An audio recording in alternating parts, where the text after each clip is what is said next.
So, in the 1930s, 90% of city dwellers had electric power, but in rural areas in the 1930s, only 10% of people had electric power. It took Franklin Roosevelt passing the Rural Electrification Administration, the law that funded, where he said, okay, Thomas Edison's company is not going to take electricity out into the boondocks. I will. And it was a huge jumpstart for America. And we've got the money to do it again. Ignore what the naysayers say because they just, they're not paying attention to reality.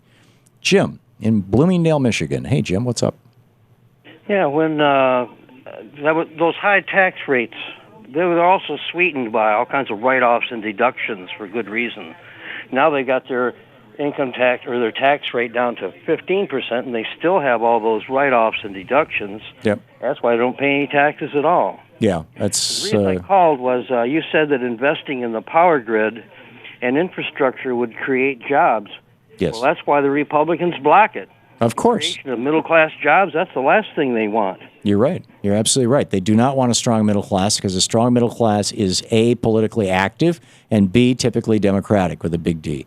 And the Republicans do not want that. The Republicans are the toadies of the rich, the powerful, and the corporate, period. Got a couple of requests for you.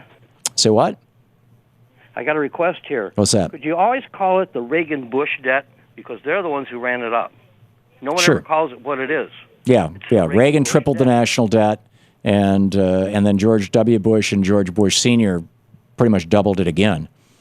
So absolutely. Yeah, the Reagan-Bush debt.